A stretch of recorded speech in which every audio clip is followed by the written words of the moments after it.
Okay. Here comes Santa. Perfect timing. The birthplace of the Bohemian Revolution from Land of Corn Park. This is the Steve Brown Arts Center Podcast Network. With producer Blake Tempus, I'm Jim Gillespie. Co-host Dale Reavers investigating the University of Michigan scandal out in Michigan, and this is the Jesup News for December 4th, 2023. We're at the Winter Festival in Land of Corn Park, and they're lining up to see Santa. Santa actually has just been delivered by James Masteller in a snowplow, actually, with sand in the back. You can always count on James Masteller. On today's podcast, we're going to celebrate the holidays in the band gazebo at the Jesup Winter Festival. Santa's located directly below us. He's going to find out what everybody wants for Christmas, and here comes Santa right now. So we look forward to having everybody come down and see Santa and maybe talk to a few of you. It's quite a line to see Santa. We're going to talk winners and losers. We're going to try to sneak a quick interview with Santa Claus if we can get him up here. We're going to read the old classic, The Night Before Christmas. We're going to have a question about what the children want for Christmas from here in Jesup. We're going to try to talk to Misses Claus if possible. We look at the events inside the Steve Brown Arts Center. We give you the top stories in Jesup. We discuss service and art, and we tell you what's going on here at the Winter Festival. So sit back and enjoy us. Hopefully you can message us here on our Facebook account. And there you are. You can see me all warmed up there. I pledged that I wouldn't get cold this year. Make sure some of the events going on today. There's soup and macaroni and cheese in the basement of City Hall.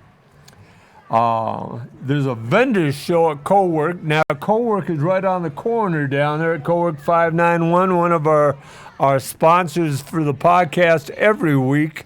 And make sure you get down to Co-work and see those vendors. There are 4 in there, and I've been in, and there's some real nice stuff in there. Please stop into Co-work, please. Santa's in the band gazebo where we're located. Stop up and talk to us if you can. The American Lutheran Church is having a bake sale down in the Park Pavilion. There's a wine tasting at the Farmer's Wife across the street. Perhaps Pat will bring Blake and I some of the samples if we ask her. There's games and crafts in the pavilion, and there's also hot chocolate. So please get down and enjoy yourself. It runs from 4 to 6 o'clock here in Land of Corn Park in Jesup, Iowa. It's quite a weekend in Buchanan County. Independence had their holiday festival yesterday, and this is Jesup's festival today. So as we kick it off, remember the Steve Brown Arts Center is a 501c3 nonprofit organization that has a vision for artists, young and old alike, to have the opportunity to better themselves while helping to build the skills of those around them. The American Lutheran Church will be offering a community programming starting in Jesup, Iowa, before expanding to neighboring communities. Programmings include a community speaker series that will showcase existing creatives who reside within the community, as well as a pop-up series that will spotlight and partner with local businesses to provide opportunities for community engagement like this one. I'm pleased to see such a nice crowd just starting right away at 4 o'clock. The long-range vision is to house a rural artist residency program for professional and emerging artists in all areas of the arts and the humanities. Artists will be offered accommodations and studio space in exchange for contributions of labor and maintenance in the buildings of grounds. This week's sponsor is Jacobson's Fabrication and Repair, owned and operated by Donnie Jacobson in Jesup, Iowa. Please support Donnie. Donnie does so much for Jesup and the surrounding community. Donnie has just recently built 2 signs for the Steve Brown Arts Center. We will try to get those on our website as soon as possible. And we cannot thank Donnie fast enough. Or enough. He is a friend of the Steve Brown Arts Center and a friend to a lot of people here in Jesup.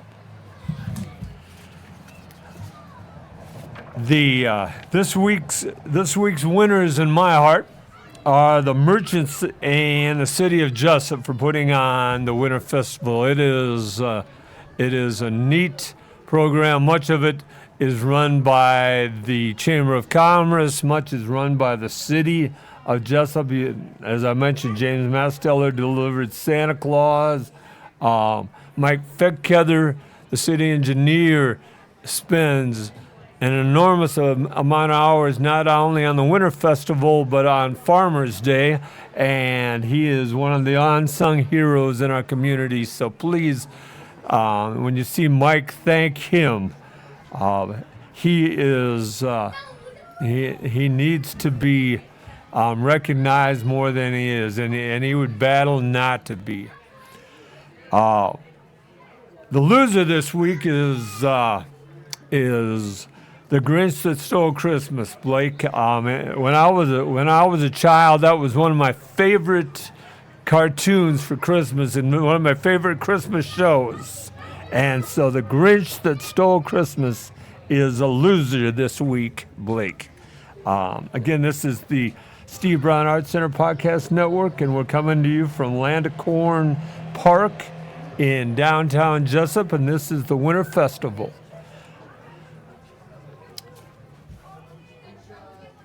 The Blake, as we go, has invested amount of time that is extraordinary trying to get this on a live process. This is our first attempt at a live show, and right now we're going just on Facebook. So hi to our Facebook followers. If you're following us on Facebook, please leave a message or a like so we can shout out your name, and we know that you're listening. Is there anybody out there, Blake? Any likes? We got a couple. Let me see if I can track them down here. Gotta wait for our internet. All right, I gotta wait for it to download.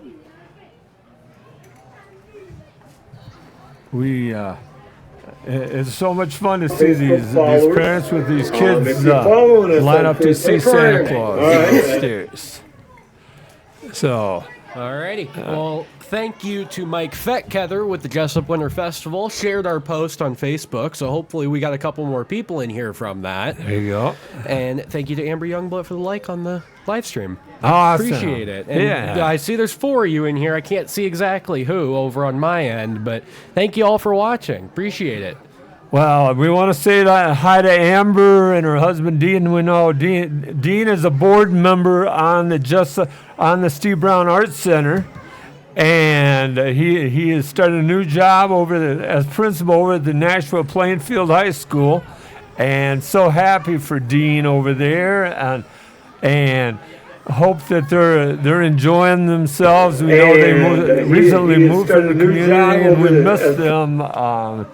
They're not only good friends to the community, but they're good friends to me, and they're good friends to the Steve Brown Arts Center. So we're Youngblood. We're looking to get our kayaks in the water when it warms up here.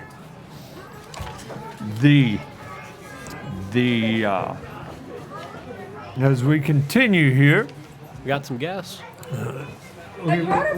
we've got a couple of guests here that are wandered up from across the street over at Pokes, and come on over and sit down and join us for just a second. Thank you very much for joining us. Good to see you, Hi, man. Jim. Good to see you. Thank you. And, That's Blake. Blake, yeah, good to Yeah. see you, Blake. Yeah, good to see you. Yeah, I run into Kasha. She was over at the shop, and Yeah. she bought a bunch of stuff, Christmassy stuff. And so I said, yeah, Jim invited me over, so Yeah. I said, come on along. Well, good start. You're our first guest on the live. This is our first attempt at going live. Oh, I So love do you it. have Facebook? Yes. So it's on the C. Brown Arts Center Facebook account. Okay. So when you get done and go back and get Yeah. warm, Okay. bring it up. I will. So how goes Pokes over there? Tell us. Pretty good. It's some days are slow, some days are busy, but I think it's picking up, and we get a lot of different variety of stuff. We're starting to handle more new and used guitars and strings, and kind of another offspring of stuff, So, but we get a lot of different stuff in from time to time, and right now we got a lot of good buys on Christmas stuff, decorations, Yeah. pretty cheap and stuff. So now we're trying different things, and it's fun, but I think it's going pretty good. The community betterment was in Jesup. Oh, it would have been 2 weeks ago, I believe. I don't know if you know that or not. I knew some people come walking around. Yes. Yeah. And they. I didn't meet them, but. Yeah, they talked about how to better Main Street and get more people, Did they? as far as, there's no, you're one of the few businesses along with Farmers' Wives and Legacies down there, maybe Co-work and Joe's that is open. A lot of it is shuttered. I mean, there's no windows open like businesses. Yeah. Yep. And they talked about how they want to better that. Yeah. The people are really been supportive, and so friendly in Jesup. I've had a lot of customers that they thank me, for being here, being open. They said we need a store like this. I said, well, thanks. Yeah. Well, are you happy with the traffic you get? Yeah, some days I wish I could get more, but it's picking up, I think. One of the neat things that the community betterment commented on was that you had your Sign? soup sign out on the sidewalk, Yes. and they said more businesses need to do that. Good. They want more things out on this isn't really Main Street, but out on the business street. Right. Yeah. One of the things we're going to do, the C. Brown Arts Center is going to do, is we're going to put flowers and plants on this street in May and June. Yeah.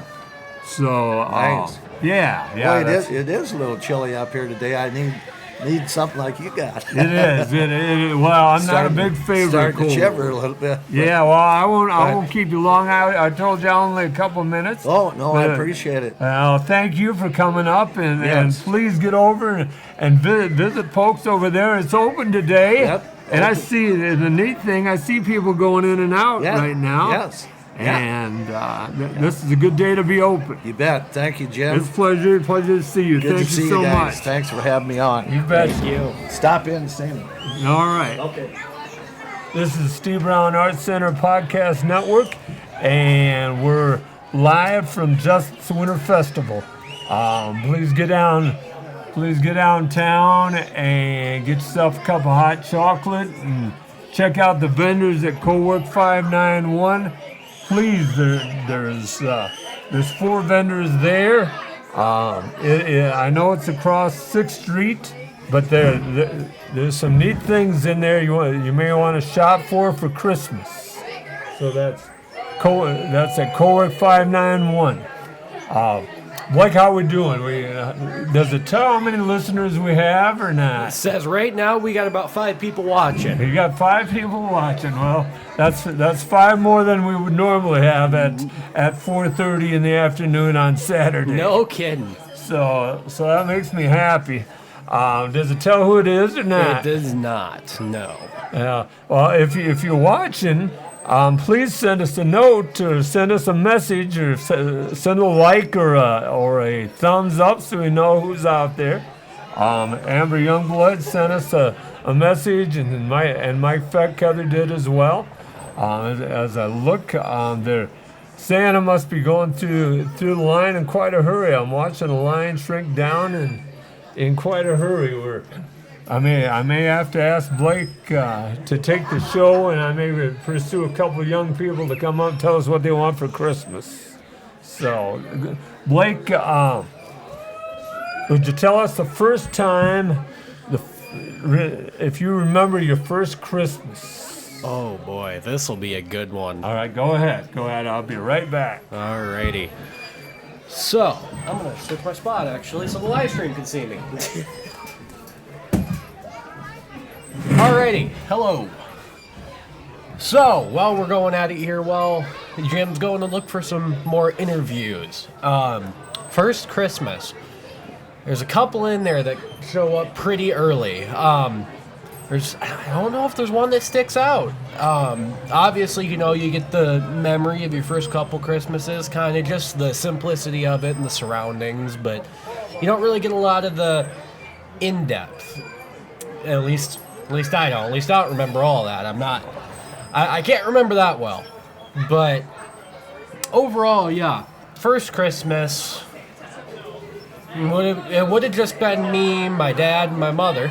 Before any of my siblings, anything like that. I'd imagine we kept it pretty simple. Or we didn't, because it would have been my first Christmas. But I honestly don't really know how much we did that. So, I can't remember too much, so.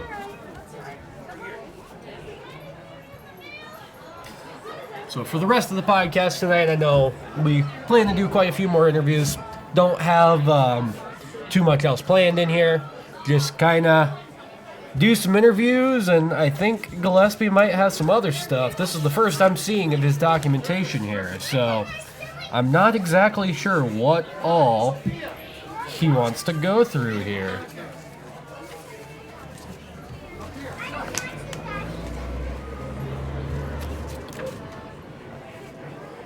I suppose we'll kind of see where he's at. Alrighty, looks like we might have found our first interview other than Roger. There you go. That's good. That's good. So is this like the city podcast? It's with the Steve Brown Art Center. Here, step right over here. Get right by that mic. You can sit down and put it on your lap if you want to. Right over there. The other one disappeared, so he's gonna sit. Okay. What's your name? There you go. Thank you. My name's Griffin. Griffin. All right. Get up a little closer to the mic there, Griffin, so that they can hear you. Griffin, thank you for being on the Steve Brown Art Center podcast. So what we're asking is what you'd like for Christmas this year.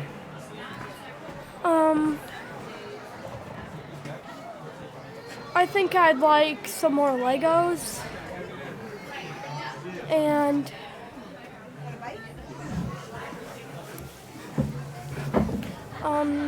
Legos and roller skates. So roller, are you talking what do they call those, what's the single roller skates or regular roller skates? So you can skate on the street? Yeah, I'm gonna skate on the street. Cool. So do you skate right now? Yeah. Do you skate? Do you live here in town? Yeah. So is it? Are you pretty good or not? I'm still practicing. Oh, good for you. Good for me. I was never good. I never got good. I was always falling down, hurting something. So what do you build with Legos, Griffin? anything. Like I've built towers. I built a police car. Do you know how many pieces you have? No. It amazes me how many pieces people get of Legos. Thousands. Yeah, it's thousands. Have you ever watched some of those people build them on YouTube? Yeah. It's incredible. I saw a guy build the Titanic on YouTube. It was probably 6 feet long. Some guy just built a Bugatti, Really? a full-size Bugatti. I think he spent $15,000 building it or something. Oh my gosh, that's remarkable. So Griffin, what's your favorite thing to eat on Christmas? Probably cookies. Oh really? Yeah. Yeah, your mom's cookies? Yeah. Ah, good for you. Good for you. Are they the frosted cookies? Yeah, sometimes. Yeah. Do you bake?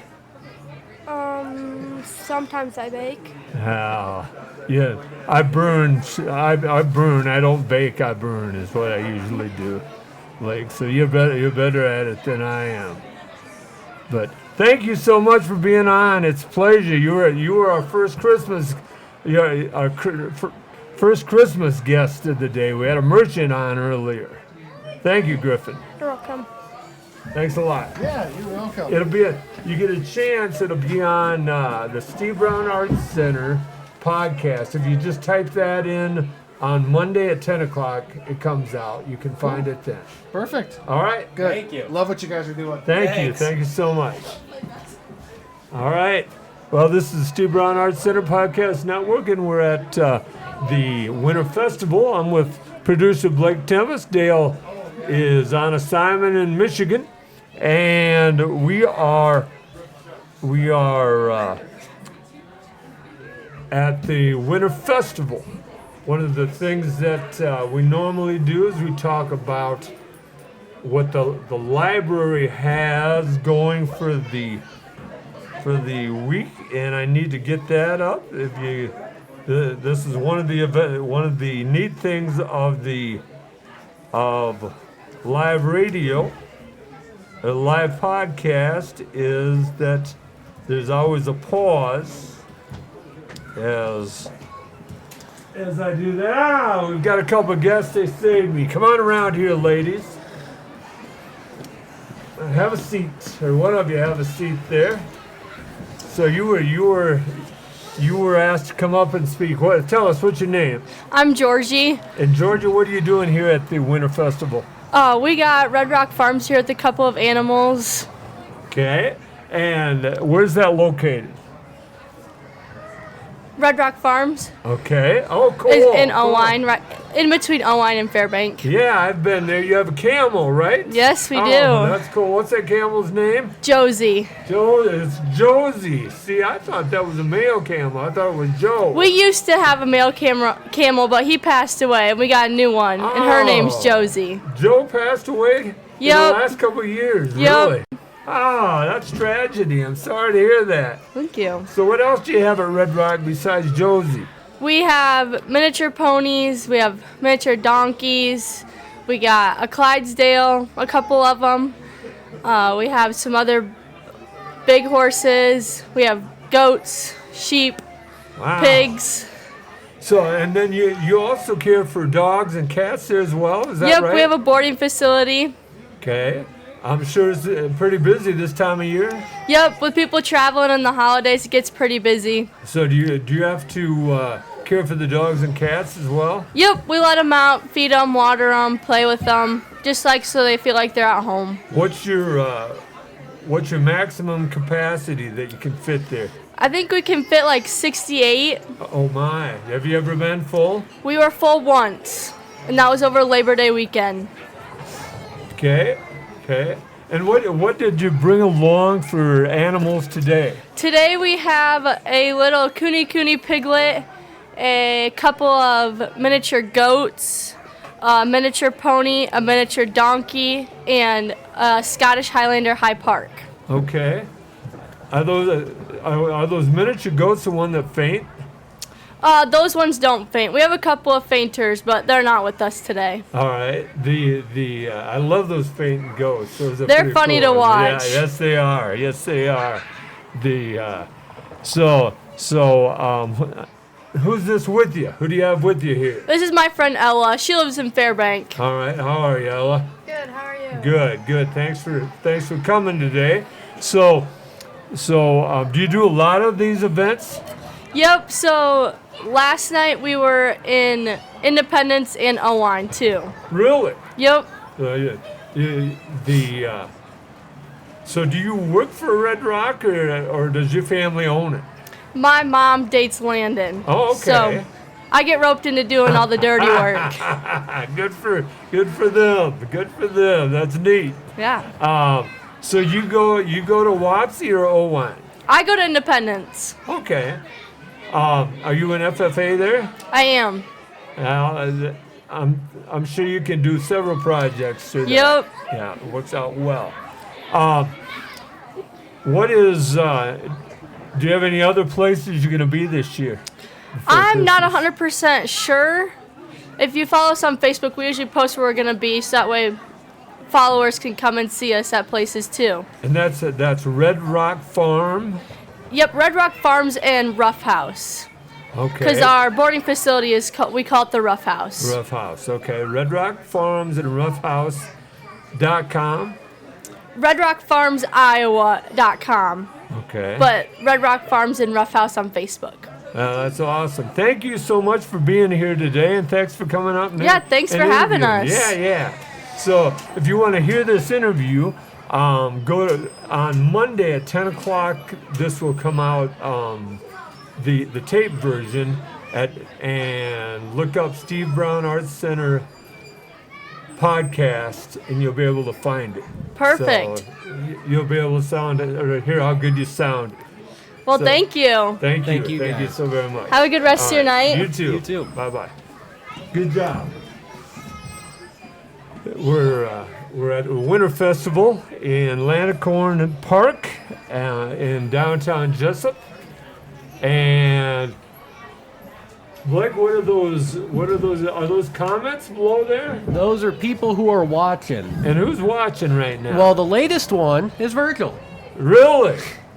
Said he's watching, or he was at some point here. Okay.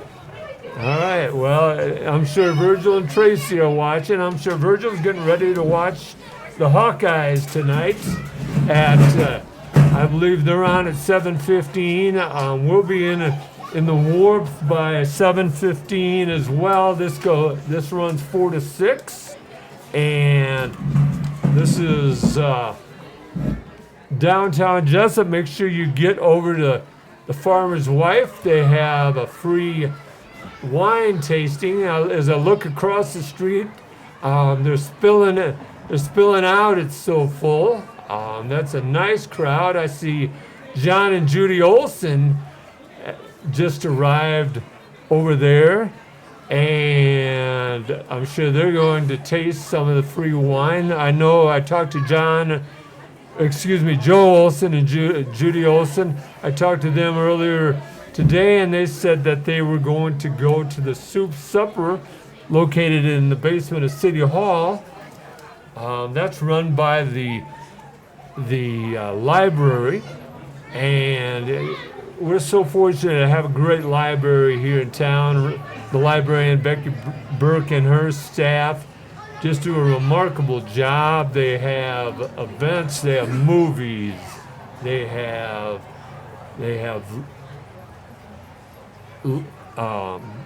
new books weekly. They have events there almost every week. I see that they had a coloring recently, and so please stop in and check out. I know one of the more recent things that they have, the Steve Brown Arts Center is sponsoring a coloring contest at the Jesup Public Library here in town. We are giving away packets of colored pencils to people that are interested, and also show us their skills. So we have black and white prints of John Decker's art from Independence, Iowa. We showed John last year at Moloch Theater in Independence, and we also showed him on this date last year at Cowork 591 Studios across the street during the Winter Festival then. So John is a remarkable artist. He has a mural that is showing in the park right next to the river, next to Allerton Brewery. Remember, we're sponsored not only by Allerton Brewery, but we're also sponsored by Jacobson Fabrication and Repair of Jesup, Iowa. Donnie Jacobson is the owner there, and he does a great job of supporting the Steve Brown Arts Center. We can't say things bad about Donnie or about our supporters. They are remarkable people that are always there when we need them. Donnie recently made 2 signs. One of them will be, or pictures of them will be on our Facebook page and on our website, the Steve Brown Arts Center .org, or the Steve Brown Arts Center on Facebook and the Steve Brown Arts Center on Twitter. Either one, go to any one of those 3.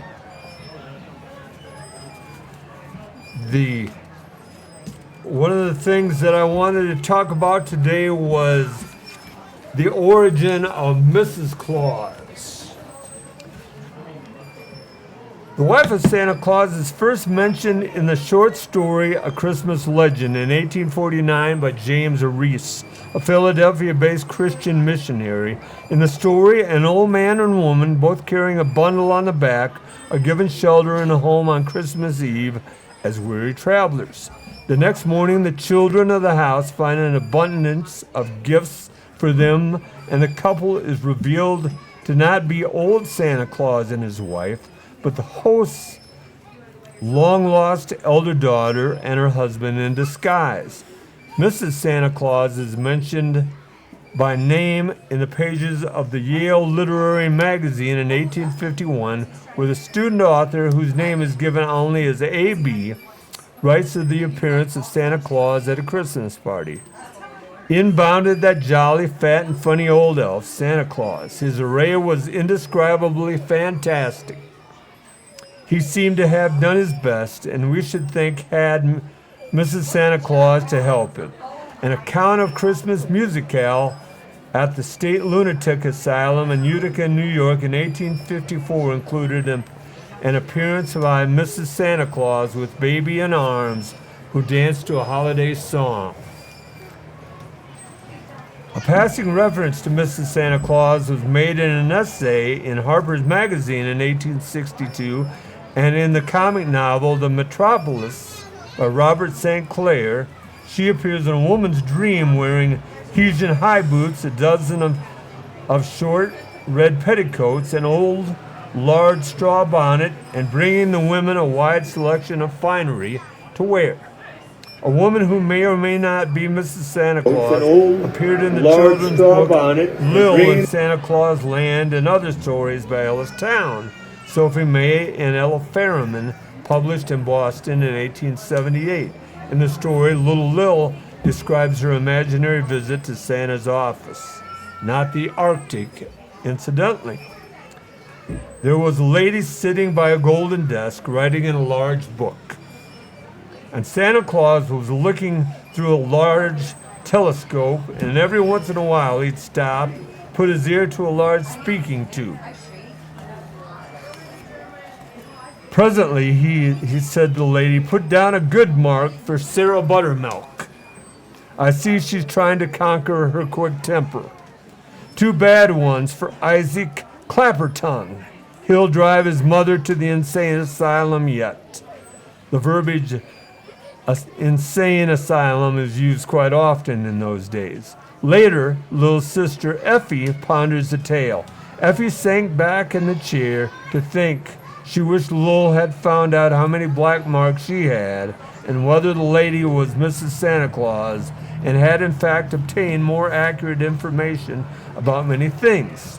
Much as in the Metropolis, Mrs. Santa Claus appears in a dream of the author Eugene C. Gardner in his article A Hickory Backlog in Good Housekeeping magazine with an even more detailed description of her dress. She was dressed for traveling and for cold weather. Her hood was large and round and red, but not smooth. It was corrugated, that is to say, consisted of a series of rolls nearly as large as my arm, passing over her head sidewise, growing smaller toward the back until they terminated in a big button that was embellished with a knot of green ribbon. Its general appearance was not unlike that of the familiar pictorial beehive, except that the rolls were not arranged spirally. The broad white ruffle on her lace cap projected several inches beyond the front of the hood and waved back and forth like the single leaves of a great white poppy as she nodded empathetically in her discourse. Her outer garment was a bright-colored plaid worst cloak reaching to within about 6 inches of the floor. Its size was most voluptuous, but its fashion was extremely simple. It had a wide yoke across the shoulders into which the broad plain breasts were gathered, and it was fastened to the throat by a huge ornamented brass hook and eye, for which hung a short chain of round twisted links. Her right arm protruded through a vertical slit at the size of the cloak, and she held her hand a sheet of paper covered with figures. The left arm, in which she carried a large basket or bag, I couldn't tell which, was hidden by the ample folds of the garment. Her countenance was keen and nervous, but benignant. Mrs. Claus proceeds to instruct the architect Gardner on the ideal modern kitchen, a plan of which he includes in the article. Santa Claus' wife made her most active appearance yet by Catherine Lee Bates in her poem, Goody Santa Claus on a Sleigh Ride. Goody is short for good wife. Mrs. Claus. So that was the birth of Mrs. Claus. You hear very little of her. Her husband gets all the propaganda. Blake, how we doing? What do we got for listeners right now? Who do we have out there? Says we got about 3. We got quite a few likes coming through. Just gotta wait for them to load again. Right. We want to thank the Paul Silas for putting the Wi-Fi in the park. He did that for a Boy Scout project. I believe it was for his Eagle Scout. And that's one of the reasons we can come to you live. It's been a while since, Silas did that. He is, I believe he graduated last year, right? Nope, Silas did would have been the same year as me. 2 years ago. 22. But the years go by. So, but that's the reason we have Wi-Fi here. Don't forget, there's a soup supper in the basement of City Hall tonight. They also have macaroni and cheese down there. Blake, are you a mac and cheese fan? I will not say no. I've never been a macaroni and cheese fan. I love cheese. Matter of fact, I eat more than my share, but I've never been, and I love spaghetti, usually with marinara sauce, but I've never been a mac and cheese fan. But that doesn't stop it from being one of the most popular dishes in our country, actually. And it's easy for young people to make. That probably helps to its popularity. Yeah, yes it does. Yes it does. Telling you from personal experience, it does.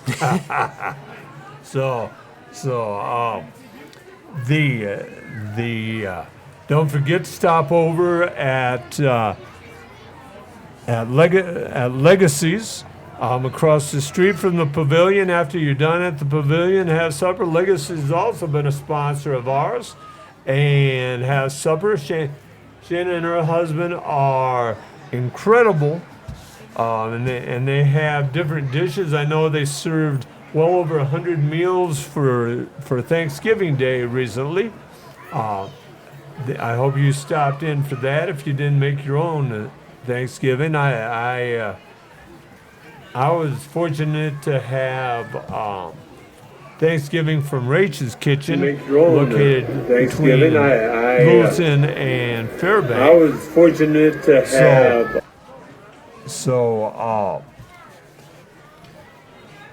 This is Steve Brown Arts Center Podcast Network. We will be home in time for the Iowa Hawkeyes tonight, Blake. The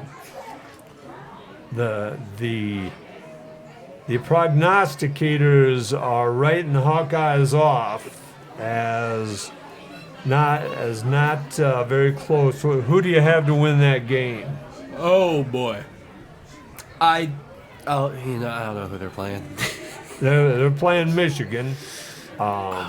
Although Dale's in Michigan, they're playing in the Big Ten final in Indianapolis. Okay. I've seen Facebook and accounts of a number of people from Jesup that are at the Big Ten championship game,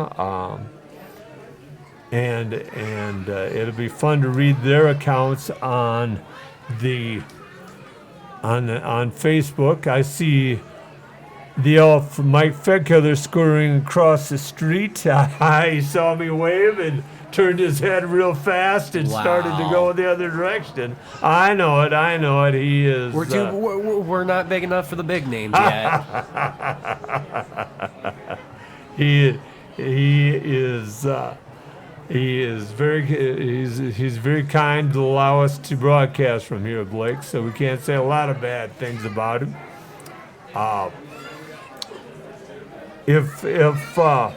So what do you guys do for Christmas? What is your Christmas Eve and day like, Blake, at your house?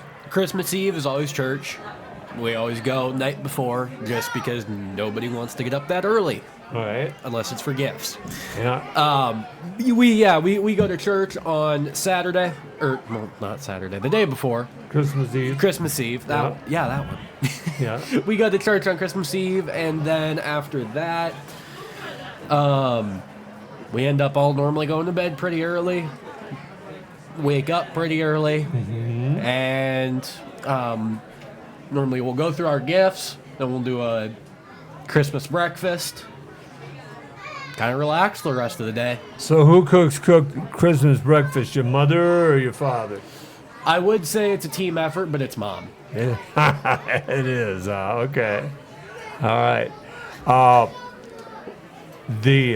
And maybe I missed this as I was out recruiting guests. Did you tell your most memorable Christmas? I tried. There's not one that really sticks out to me. Okay. My most memorable Christmas was my first Christmas that I can remember, actually. I was probably 4 or 5 years old. And it seemed like it was probably 7 o'clock, 8 o'clock at night. It was dark. There was a lot of snow on the ground. And the reason I remember this is Santa came from the back door, and there was a lot of snow shoveled on each side of the walk. And we heard somebody come in the back door, and we didn't have a fireplace for Santa to come down. And that's how it was explained to me by Mom and Dad, was that Santa would always come through the doors. And so I heard somebody coming in the back door, and Mom or Dad said to me, well, go see if that's Santa Claus. And I ran out there and opened the door to the back room, and there stood Santa Claus. And he had a big bag and he had his red suit on, black boots, the beard, and the hat. And he opened the bag, and it seemed like dozens of gifts. Now, I'm sure there weren't dozens, but it seemed like dozens of gifts in that bag. And that was the first Christmas I can remember. And Mom and Dad always told me that I played with the boxes more than I played with the gifts that Christmas. I've been 4 or 5, but some of the gifts I got, and I can still remember some of the gifts that I got because they were associated with what my dad did. My dad was a truck driver, and one was a semi, and one was a wrecker. And then I got a bunch of wood blocks, that we had that young man talk about his Legos that he gets. Well, I got wood blocks that Christmas. And I played with those blocks probably up until I was in junior high. And I can still remember they were sitting around in the attic when I was in high school. I can still remember seeing those blocks. It'd be interesting to see whatever happened to those blocks. My mother never threw things away, so I may have given those away at some point in my life. My mother never threw things away. That was my most memorable Christmas. Years after that, every winter, my father would take me down to see a friend of his at his shop, and we would come home, and Santa Claus footprints would be up to the house and coming in the back door. And when we would get home from my dad's friends, Santa Claus would have always went. So that was my Christmas night. Now, as I got older, the food would become more important. And when my father was alive, we would have oyster stew on Christmas Eve, and then on Christmas Day we would have turkey and all the specialties that go with turkey. But when my father passed away, we would have homemade pizza on Christmas Eve, and then we would have a unique meal on Christmas Day, and usually invite some of the older people over from the neighborhood. My mother was an incredible caregiver to people. She would invite people over that she felt was alone on Christmas all the time. Which always impressed me. My mother cared for people. So that was our Christmas, Blake. This is the Steve Brown Arts Center Podcast Network. How we doing with numbers right now, Blake? We're looking at we got 3 people watching right now. Okay. We got 3 people out there, up to 9 likes. 9 likes. Who are some of those likes? See if they'll load. Austin Hamblin, he's been on the show. Ann Miller, Julie Canfield, Cameron Homa, he's been on the show too. Kelly, Erica Havlick, Donnie Jacobson, Zach Davies, Emily Mahoney, to name a few. Okay, our thoughts are with the Havlicks as they are going through. They're down in Iowa City with their son right now, and a lot of people are thinking about your family. And as you go through that, we saw a number of pictures on Facebook, and prayers are out to you guys right now. So thanks for watching. A lot of people are thinking about. This is the Steve Brown Arts Center, and we're in Landicorn Park in Jesup in the Winter Festival. the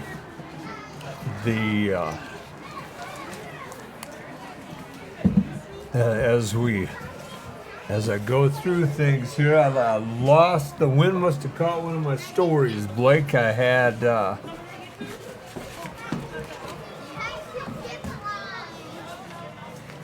not good. it's not here. Yeah, I don't see it anywhere. Well, let me give you what the Steve Brown Arts Center has coming up this next year. Actually, we are showing Dave Harms, the photographer from over between Independence and Winthrop, at the Allerton Brewery, January 19th from 6 until 8.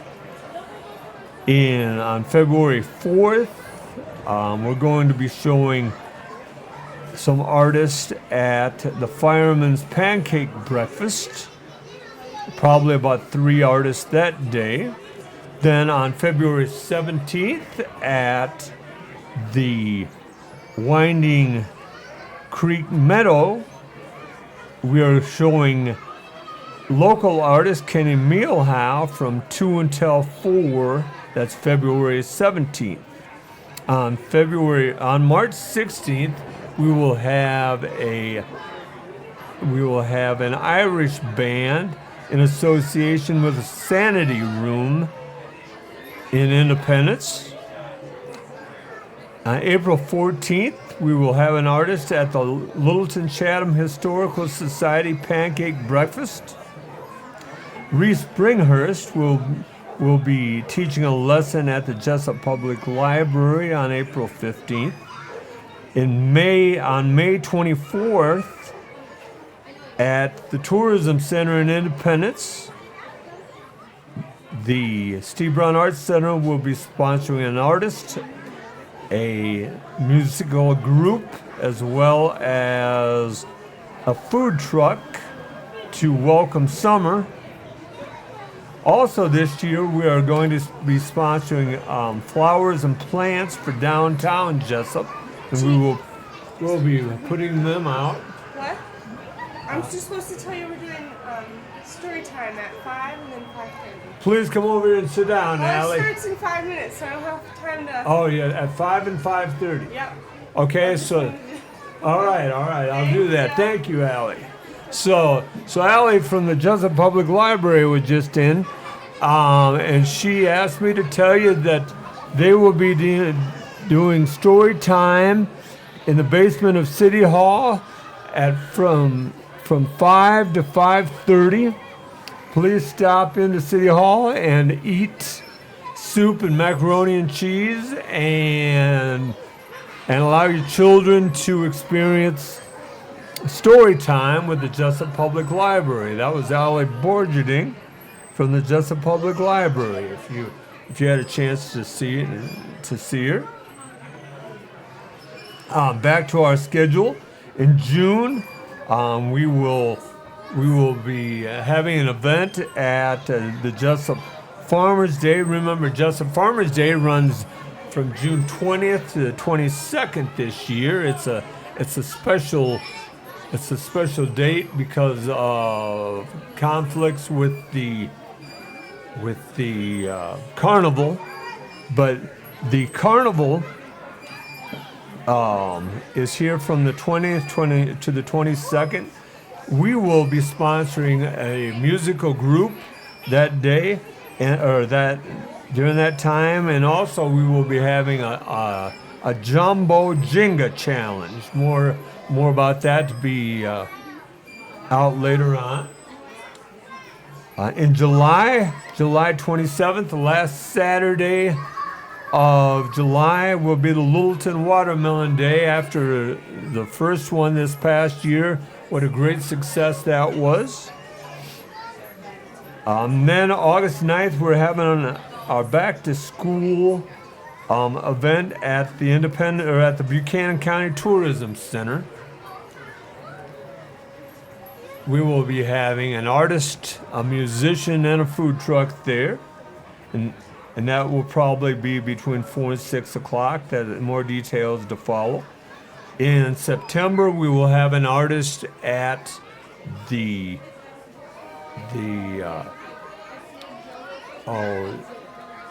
Farmers Market in Independence. In October, we will have an event at the Jesup Public Library. In November, we will have an artist at the Littleton Chili Supper. And December, we will have an event again with next year's Winter Festival. So that is our year for the Steve Brown Arts Center, and ask that you come to our events and go to our Facebook. It's Steve Brown Arts Center on Facebook. Go to our website, thestevebrownartscenter.org, or go to Twitter at Steve Brown Arts Center on Twitter as well. Now is a great chance to shout out to our social media people. We have Karen Masteller, who's out in Los Angeles. She runs our website. And Josie Lloyd, who lives here in Jesup, she runs Facebook and Twitter for us. Then Blake Tempus is our remarkable producer on our podcast. Blake, did you see Spotify put out our yearly Spotify, how Spotify went? I did not see it. You did not see it? No. Really? I received that. I don't know if I can get to it or not. We're an hour in now to the Steve Brown Arts Center special broadcast of the Winter Festival in Jesup, Iowa. Let me see if I can get to.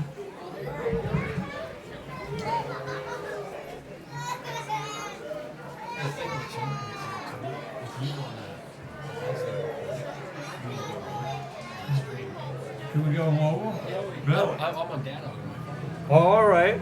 So that's the idea. If you want to try that. All right. Well, we will take a pause here at the top of the hour. It's about 4:59, and if you haven't got downtown here, I see that Fuelings is Ridley and Fuelings and Weber is open across the street. I see that the Farmer's Wife is open. We may get over there for a taste of the vine, or a cup of hot chocolate, and then also we're going to try to get down to the soup supper and interview some people. When we come back to you, we're going to be a little mobile. So we're going to pause now. And before we pause, remember we're sponsored by Jacobson Fabrication and Repair in Jesup, Iowa. And please support Donnie. Donnie is a remarkable miller, and he produced a brand new sign, 2 brand new signs for the Steve Brown Arts Center. It'll be on our website and on our social media. So we'll be back after station identification. We were off there. We're going back on air. What do you got? Nothing. I just stopped by to see how you guys are doing. Welcome. Good. We're back. We went down and had a little soup at the public library in the basement, and had a little mac and cheese. We're joined by Mike Fedkeller, and he is. He was instrumental at along with the Chamber of Commerce and getting all this going. Mike, are you happy with how things went? Oh, real happy. Everything's turning out great. I said the only thing, wish we would have had somebody in there counting, but I think we're probably well over double last year, if not 3 or 4 times as many people. Wow. It's crazy down there. Well, they just finished with the hot chocolate and everything. Said 14 gallons, all gone. So we had double or triple what we had last year. All those are gone already too. So, wow. Who supplied the hot chocolate and the gingerbread? The hot chocolate was all brought to us by Bank Iowa, and the gingerbread houses was all with the Chamber and Farmer State Bank. But many, many more, and they're doing a lot of good stuff. So I know you asked me for a list, and sorry about that. I didn't get that to you. I mean, the list is huge. Everybody that came through this year to help us out was just great. Yeah. I mean, everybody. All the businesses threw in something, brought a treat, money, something. Always. Really great. I was amazed, Mike, at how many people lined up to see Santa Claus. Absolutely. Yeah, last year we had a line pretty much steady, I think, out to the curb and a little bit into the road. This year, clear across the street over to the farmer's wife. Yeah. And even people were like, well, I'm just going to come back. I'm not going to stand in line now. Right. So they went over and got some treats and then came back to this. So, yeah. No, this is good. Right. I'm really excited how this turned out and can't wait for next year and many more years. Yeah. No, Absolutely. Thank you guys for coming, too. This is great. I mean, this is really great. It is, and we're just young. This is our first live broadcast, Mike, and thank you for letting us do that. Yeah, no problem. We tried to be a little mobile here and ran into you on the street and surprised you a little bit. Yeah, that was cool. I'm like taking it on the road now. I like it. Yeah, that it was live at the time, but it won't be on the tape version. So for those of you who are watching this live tape we're recording right now, if you wanted to see the section where we went out live on the road, you can check that out on the Steve Brown Art Center Facebook. Excellent. No, be sure to check that out. So this is good. Yeah. So your next big project, obviously, is the 20th through the 22nd of June. Oh, yes. That- Oh, yeah.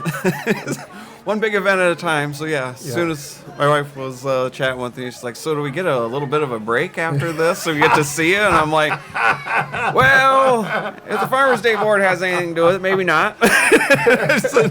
So, yeah, we definitely need to hit the ground running on that. We got a lot of good things discussed for Farmers Day 2024.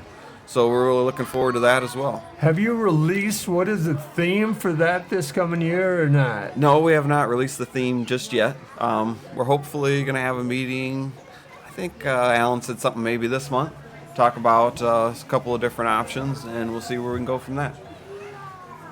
I can tell you, I think there will be a main theme, but I think we're going to have kind of two things like we did last year, where we had the all the NASA stuff, then, like a petting zoo. So there's kind of a double up thing. Usually we try and do one main thing, but two of them worked out good last year. So I think there might be, again, one major theme, but two bigger events. So I think all that'll turn out good too. I think everybody will be delighted anyway. One of the neat things we had, one of the young ladies from Red Rock Farms came up and talked a little bit and spoke and talked Excellent. about what she brought up, and it is remarkable the people at that age Absolutely. are so comfortable on the microphone. Absolutely.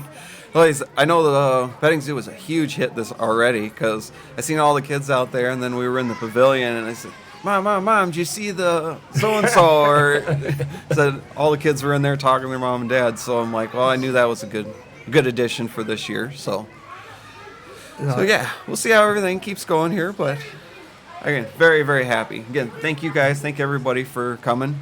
So really appreciate it. Well, thank you, Mike, for everything that you do for Jesup, and like, it's our intention. We said earlier, and you and I talked about this. We want to supply, the Steve Brown Art Center wants to supply some flowers for in front of the businesses, in front of City Hall next year and stuff. In April, probably May, but after the last frost, obviously. Hopefully we get an early spring. I love the snow and I love the cold weather, but I'm always happy to see spring here too. I am too. But no, looking forward to that too. We've been doing some planter boxing and stuff through the city, so having more people get involved with that to help put more flowers out and stuff, I think that'll make everything downtown here look better. Yeah. It looks good, but you does. can always make it look better. That's right. I know you want to do a historical place here in town that talks about Jesup history. Absolutely. That's something we keep talking about too, and I said just finding the time, energy, people willing to do it. Always a slight challenge, but once we get the right people in place, everything seems to go pretty smooth. So, yeah, stuff like that's been coming up for discussion more and more. So, kind of looking forward to that as well. We got some exciting stuff hopefully going to happen early this spring too. A lot of planning to do this winter, but I think I can say it comfortably now. Is pretty sure the Veterans Park will actually take off in early spring too. Oh, cool. I think we'll start getting the groundwork laid for that, get some footings in, get that all prepped, and then a lot more discussions are being had on the monuments of what all we need to get for that and how it's all going to look. But no, I expect to see something really good things with that this year too. Well, and we had on the young ladies from the Caps that talked about the historical pod that you want to put in. Oh, time capsule. The time capsule that you want to put together, and we know they're working with you. Absolutely. I think we got the perfect group there. Yeah. They've asked a lot of questions and stuff, and I've kind of given them free rein to show me what you think. What do y'all you think should go in this? I'm like, we have a lot of good ideas, and I'll spring those on them here of what we want to add to it. But I think they're doing great. We got another meeting coming up with them, so hopefully we can get some of those details ironed out and make something unique. Right. I've seen some of those. You showed me some, and they showed me some, and so that is something that I look forward to as a historian. Absolutely. I think we all will. So. Yeah. So thanks again for stopping up. No problem. You guys have a good one. Thank you. Thanks, See Blake. you later. Yep. So Mike Fettkeather from the Jesup City stopped in. Thank you, Mike.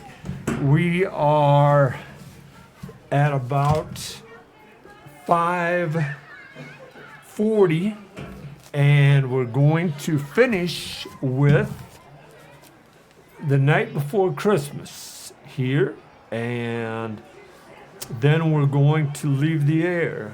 Right now, those of you watching are wanting to know the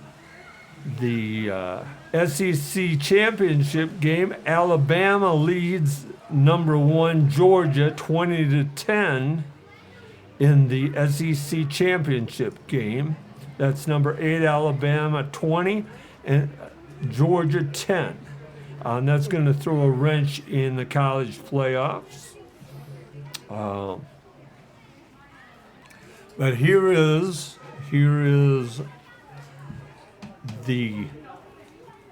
actually the poem is called A Visit from St. Nicholas by Clement Clark Moore. It's known by most people as The Night Before Christmas. 'Twas the night before Christmas, but when all through the house not a creature was stirring, not even a mouse. The stockings were hung by the chimney with care, in hopes that St. Nicholas soon would be there. The children were nestled all snug in their beds, while visions of sugar plums danced in their heads.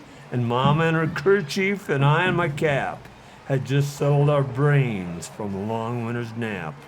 When out on the lawn there rose such a clatter, I sprang from my bed to see what's the matter. Away in the window I flew like a flash, tore open the shutters and threw up the sash. The moon on the breast of a new fallen snow gave a luster of midday to objects below. When what to my wandering eyes did appear but a miniature sleigh and 8 tiny reindeer. With a little old driver so lively and quick, I knew in a moment he must be Saint Nick. More rapid than eagles, as course as they came, and he whistled and he shouted and called them by name. Now Dasher, now Dancer, now Prancer and Vixen. Oh, come on, Cupid, on Donner, on Blitzen. To the top of the porch, to the top of the wall. Now dash away, dash away, dash away all. Our leaves that before the wild hurricane fly, when they meet with an obstacle, mount to the sky. So up to the housetop the coursers they flew, with a sleigh full of toys, and St. Nicholas too. And then in twinkling I heard on the roof the prancing and pawing of each little hoof, as I drew in my head and was turning around. Down the chimney St. Nicholas came with a bound. He was all dressed all in fur from his head to his foot, and his clothes were all tarnished with ashes and soot. A bundle of toys he had flung on his back, and he looked like a peddler just opening his pack. His eyes, how they twinkled. His dimples, how merry. His cheeks were like roses, his nose like a cherry. His jewel-like mouth was drawn up like a bow, and his beard on his chin was as white as the snow. The stump of a pipe he held tight in his teeth, and the smoke had encircled his head like a wreath. He had a broad face and a little round belly that shook when he laughed like a bowl of full jelly. He was chubby and plump, a jolly old elf, and I laughed when I saw him in spite of myself. A wink of his eye and a twist of his head soon gave me to know I had nothing to dread. He spoke not a word, but went straight to his work and filled all the stockings that turned with a jerk.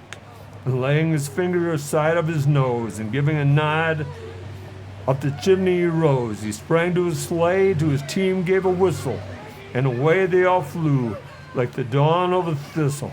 But I heard him explain ere he drove out of sight, Happy Christmas to all, and all a good night. Merry Christmas from Winterfest in downtown Jesup. And may you all have great holidays. For producer Blake Tempus and my co-host Dale Reber, who is in Michigan on assignment. I'm Jim Gillespie. I wish you a happy holidays, and remember me for my better angels. Good night, everybody.